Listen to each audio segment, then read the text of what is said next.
Welcome to Rad, a daily reader for Reddit. Like and subscribe for daily Reddit videos. I've had a 71-year career in nuclear energy and have seen many setbacks, but believe strongly that nuclear power can provide a clean, reliable, and relatively inexpensive source of energy to the world. IAmA.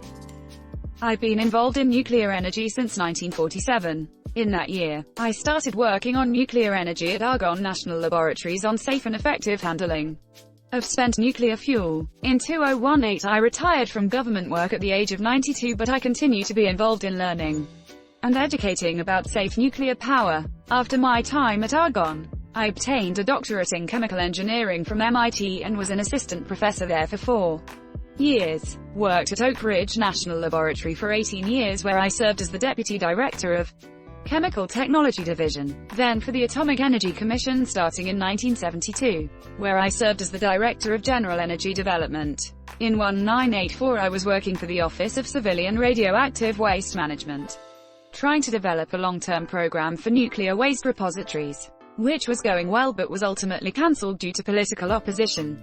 Since that time I've been working primarily in the U.S. Department of Energy on nuclear waste management broadly, recovery of unused energy, safe disposal, and trying as much as possible to be in touch with similar programs in other parts of the world.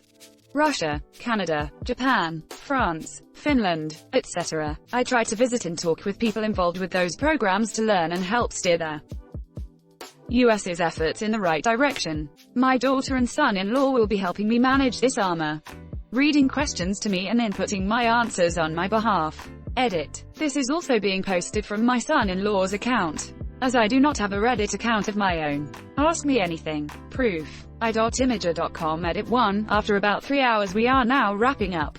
This was fun. I've enjoyed it thoroughly. It's nice to be asked the questions and I hope I can provide useful information to people. I love to just share what I know and help the field if I can do it.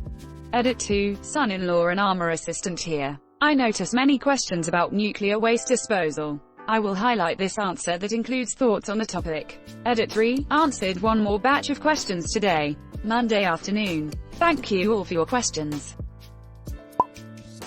With construction costs for large-scale plants becoming prohibitive, at least in the US, are small modular reactors the future of nuclear?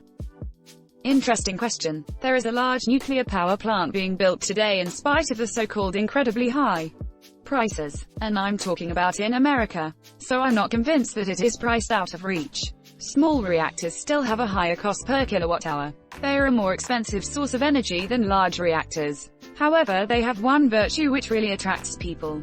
They can be built in increments and get online sooner. Big reactors can get delayed and the whole time you're paying ongoing construction costs. There's no question that being able to get online and get some income while doing increments, that is an advantage. In the long run that may turn out to be an overwhelming advantage that gives small-scale reactors a better bet.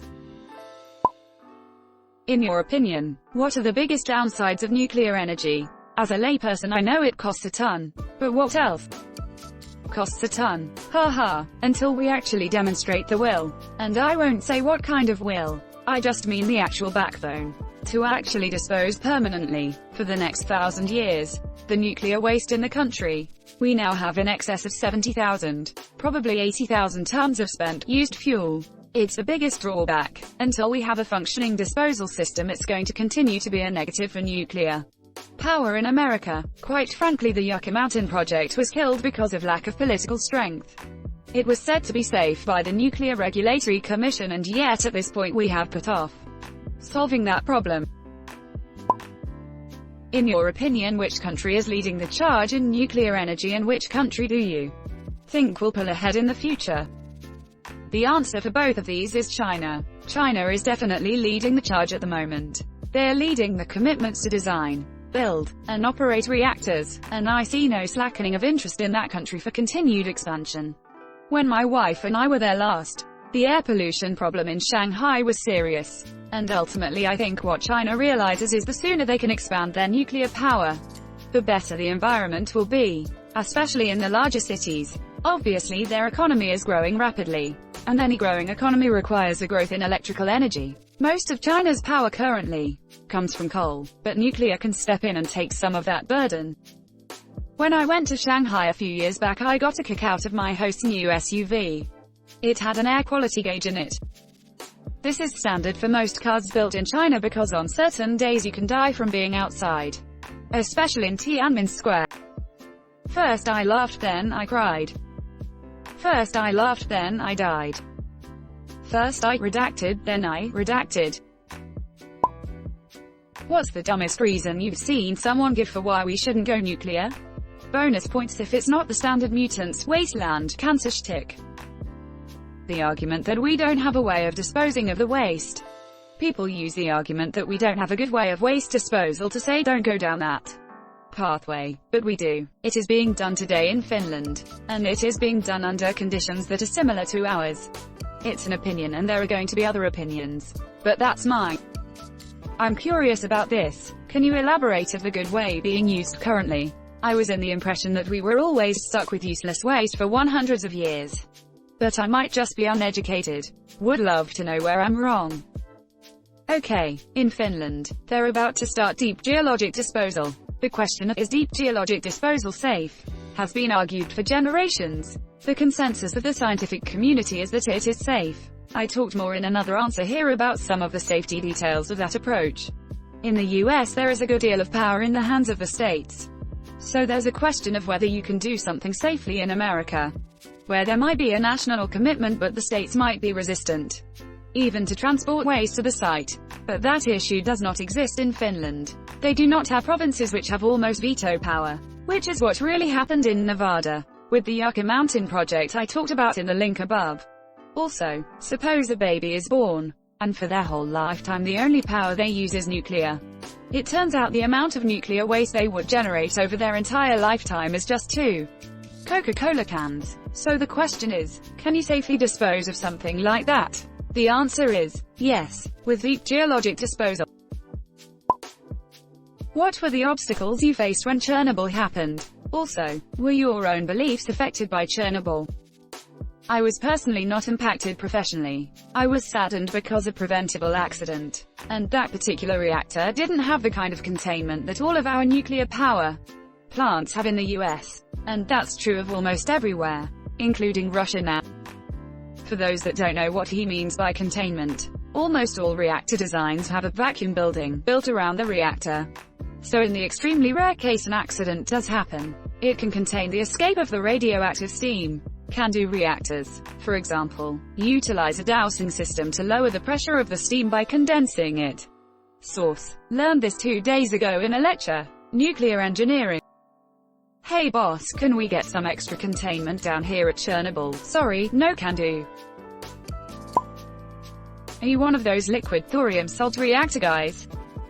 I am not a guy associated with any particular reactor design, but I happen to know a little bit about liquid thorium. A long time ago, when I was at Oak Ridge National Laboratory, there was an effort to develop a molten salt reactor. A long time ago, I left there in 1972. In these experimental efforts, the reactor actually operated successfully, and it actually involved thorium. But there are many problems to be solved, and it did not prove a commercial feasibility. And there is a lot of work to do improving materials of construction that will withstand their environment, and long-term stabilizing of the system. It's a longer shot than other approaches, but is still feasible. Can you explain more specifically? I've only heard it presented as the better alternative to uranium.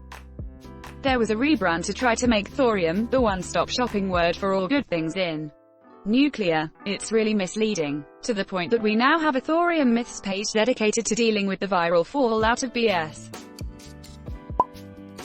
What happened to a nuclear plant in the event of no humans to maintain it? Would it melt down and leak radiation like Chernobyl? When humans are gone, will nuclear plants have long-term adverse effects on wildlife? In my judgment, no, but that requires some advanced work. You have to plan for the cooling process to be done without humans.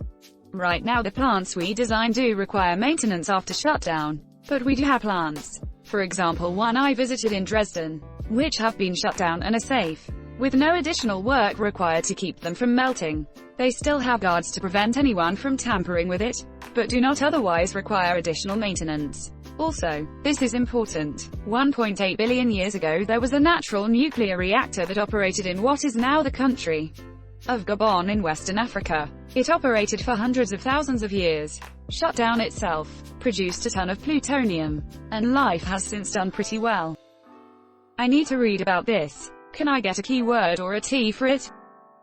www.scientificamerican.com. Can nuclear energy power cars and trucks? What's your thoughts on that? And what do you think? How many years it takes, roughly estimating if it's possible?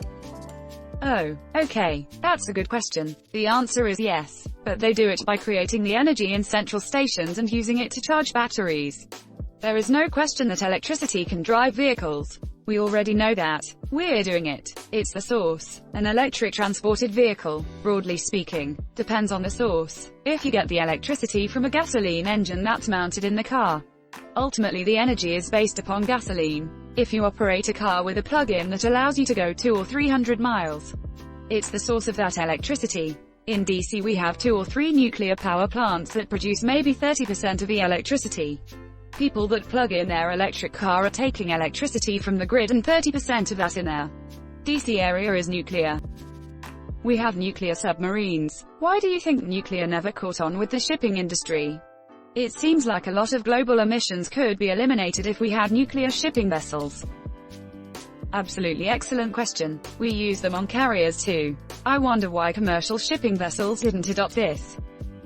Not op. Cost and complexity, as well as regulations, have been major burdens to private nuclear vessels. The military can afford to train legions of nuclear technicians to continually monitor and operate the dozens of nuclear vessels in the fleet. For a shipping company, unless they decided to build an entire new nuclear fleet, they don't have the advantage of that economy of scale. There's also the matter of the technology itself. Only a few companies have the know-how to build nuclear ships. And, unsurprisingly, a lot of their work is for the military, and, as such, classified. The cost of developing such technology independently is huge as well. Similarly, fuel costs, while a factor for cargo ships, are not a major issue. For cargo ships traveling known routes, fuel costs can be calculated, and fuel loaded in such a way as to minimize costs. The reason navies like nuclear is that, in combat, avoiding the downtime that refueling takes, as well as the risks inherent in running out of fuel, or the vulnerable position that refueling at sea puts ships in, is a good trade-off for greater complexity. Nuclear ships are also great if you need to provide a lot of power for things not related to propelling the ship. While some ships use electric motors powered by combustion engines, many still drive their propellers directly. For a cargo ship, that's fine. Propulsion is 98% of the game, and providing power for the various ship's systems used by the relatively small crew can be handled by auxiliary generators. A carrier is more like a small airport afloat between the catapults, aircraft elevators, the weapon systems, and the equipment used by the small city of people aboard. A significant portion of the power a carrier generates goes to places other than propelling the ship. Finally, the legal hoops that a private entity would have to go through to get permission to operate a nuclear cargo ship would be astronomical, on top of the regulations present in the nation of construction and registration. Any port the ship might want to enter could turn it away for fear of nuclear accident. A military navy can avoid a lot of the red tape a private entity might encounter. And military ships typically don't dock anywhere other than home or allied ports, both of which don't have much of a say in whether the ship is allowed to dock. I know this is a weird question, but I'm 100% serious. UFOs are frequently spotted around nuclear reactors.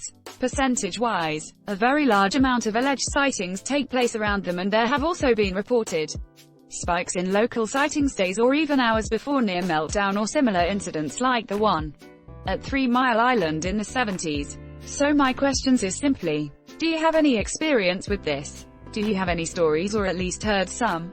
Thanks. Thanks for watching Rad. Like and subscribe for daily Reddit videos. If you like these videos, check out Rad too.